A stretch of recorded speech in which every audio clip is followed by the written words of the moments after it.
فإن مما ابتلي به أهل هذا العصر إلا من رحم الله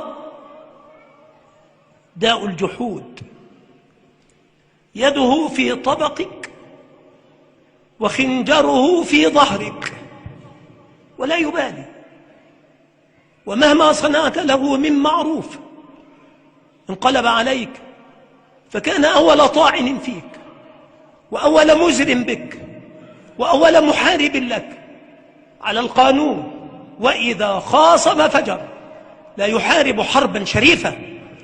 وأن من مثل هؤلاء شرف الخصومة، فشرف الخصومة للمؤمنين الذين لم يتلوثوا بالنفاق.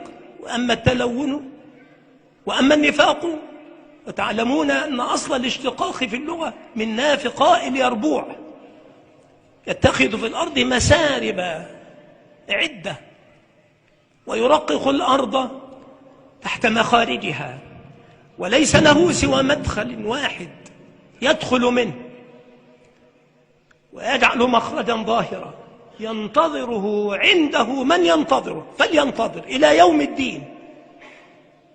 فإذا ما أطره من يتبعه دخل، فينتظره عند مخرجه أو ينتظره عند مدخله الذي لا يرى له منه مخرجا، ويمضي هو إلى مخرج من المخارج العديدة وقد رقق الأرض تحته فيضربه برأسه ثم يمضي هاربا.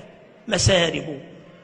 وكذا النفس المنافقة في التوائها فيها مسارب، فأخذ في اللغة من هذا، وحقيق بهم أن يأخذوا ذلك من ذلك، فما أعظم عبقرية هذه اللغة الشريفة.